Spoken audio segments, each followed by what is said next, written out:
Have you ever felt like the sheet music was trying to kill you?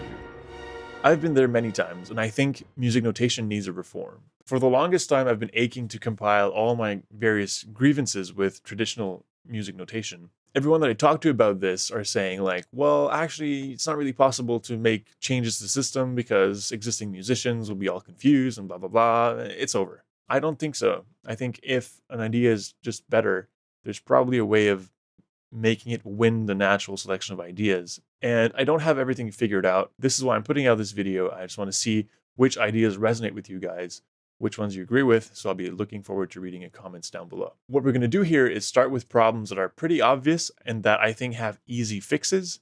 And then we're going to move on to more controversial takes on what I would like to see in a music notation reform.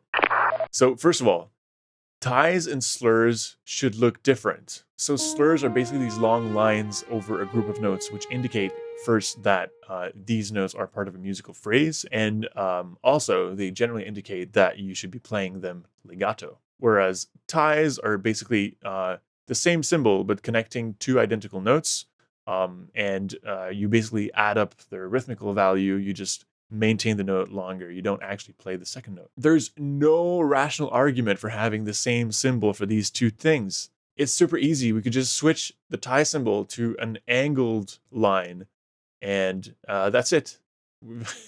We have unconfused a bunch of musicians, and we would like save compute every time, not having to wonder, does this line connect to identical notes or not? Because that's how the logic works normally. If it connects to the same notes, it's a tie. If it connects two different notes, it's a slur. But that's a question we don't have to ask. And this is really what I'm going for here with this video. It's trying to save compute time. If you have to ask and answer a specific question every time, no matter how fast you become at answering this question, it's still some CPU that you could be using for actually reading stuff. Oh, and let's not even talk about the French way of writing these ties, which is a nightmare. So you're going to have me retrospectively think about, oh, I should have kept this note all along and maintain it even longer. Sorry, that's just not how my brain works. Number 2, time signatures should be graphical. I'm sure that if some alien civilization would invent notation from scratch, they would start by just stating clearly at the beginning of the bar what is the content of the bar, not some cryptic fraction-looking thing. What this means is there's 3 quarter notes in every measure. Well, then just say so. I mean, it's not like you're saving a lot of time by changing this quarter note symbol for a 4. You're going to replace every quarter note in your piece with this 4 symbol? In English, it's not actually too bad because the notes correlate. The quarter note is 4, the half note is 2, etc. But in French and in Latin languages, it's really a mess. Because with ronde, blanche, noir, I have no idea what these numbers are for. The mental gymnastic you have to go through is pretty crazy. It's like, what is the rhythmic figure that fits X amount of time in a whole note? Like, that's the question I have to ask instead of you writing the just draw it. Just draw the notes. While we're talking about rhythm, I think there's a strong argument to be made for making rhythm exactly proportionate to its graphical representation. So it generally is, kind of, but not really. Musicians cannot really trust their graphical intuition. They have to constantly override it with the meaning of the rhythmic symbols. What I mean by that is every kid that sees this is going to want to go ta ta ta ta ta, right? Because there's a huge gap in between these two things. Especially around bar lines, you get this a lot where there's a huge gap and everyone makes the mistake. And then you have to consciously override your natural, evolved visual toolkit and force yourself to think that, oh, these 5 events are actually going to happen in sequence. Ta, ta, ta, ta, ta. I just think this could be avoided. The opposite version of that is when you have half notes. And weirdly enough, they're the same length as quarter notes all around them. So, of course, everyone makes a mistake in this Prélude in A major by Chopin. Everyone goes ta ta ta ta ta ta ti yum papa. I mean, no shit. There's no gap. And I know, like, logically it's a half note and you should know that, but why not just help the student and the performer?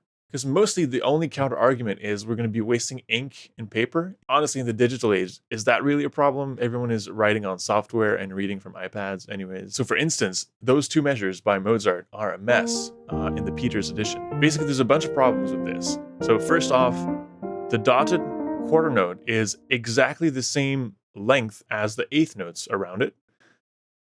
Same thing for this half note at the bottom, which is exactly the same length. Actually, it's smaller in length than this quarter note right after it. And then there's this huge gap in between the A, B, B that are supposed to be connected in time.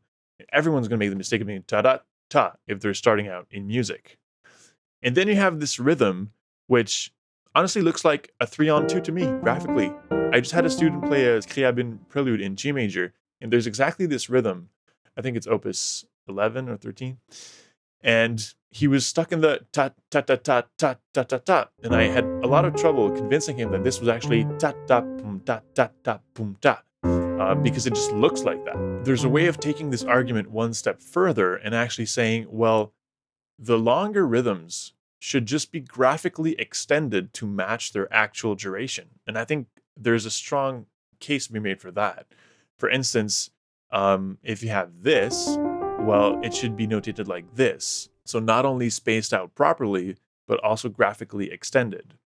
I'm not sure how doable this is. I don't know. I'm agnostic as to that. I think beginner musicians would enjoy this. The only problem I see here is that if you have to look at a whole line to gather information rather than just at a point in space, like a dot in space, it's maybe less efficient, visually speaking. We would have to try it out, but I think it's a worthy idea to consider. Like, why don't we just extend these whole notes and half notes on the paper? Number 4. Okay, so this one has annoyed me for so long. Half steps are 0-based when you count them, and intervals are not. This causes so many mistakes. So half steps are 0-based, meaning when you count half steps, you start with 0 on the first note, and you count the leaps in between the notes. When you count intervals, though, this is not the case. You start with 1 on the first note, and you basically count the total amount of notes included in that interval.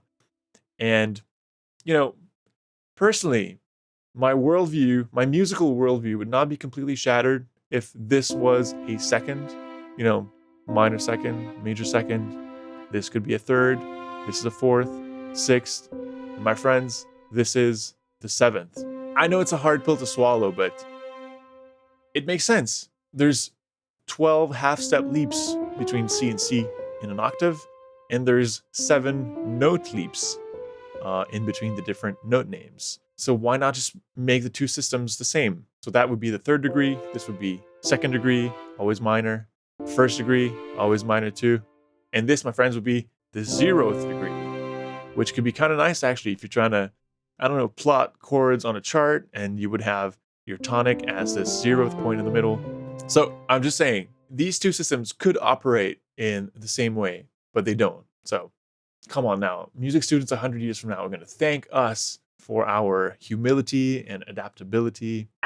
Okay, so with number 5, we're starting to get into the thornier stuff here. It's fascinating to me that you can simply take this bass clef and bring it one line higher, and suddenly you get exactly the same notes as the treble clef.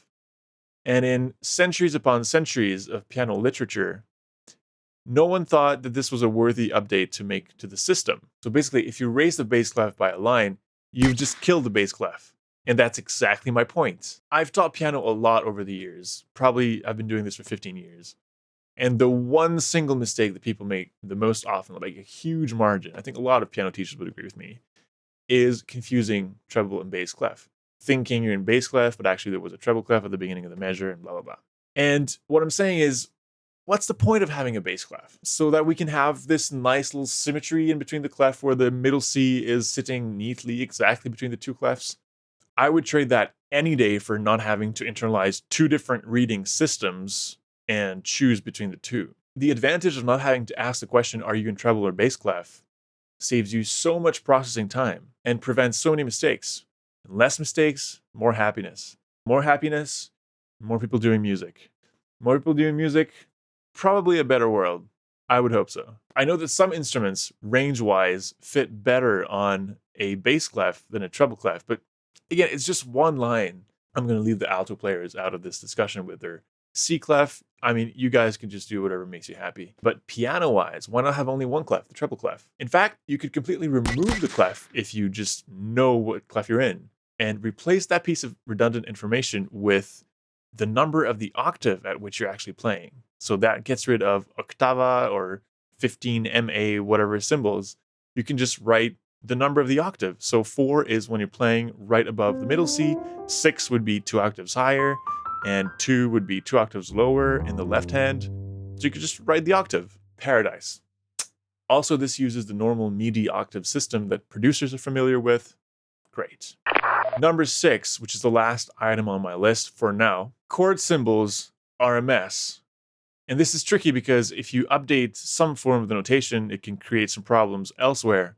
But here are the aspects of chord notation that make no sense to me. The dumbest thing in chord notation is the minor 7, major 7 thing. And that's obviously an obstacle to people understanding chords, is that when you say G minor 7, the minor is applying to the G chord and not the 7th. But when you say G major 7th, the major is actually talking about the 7th.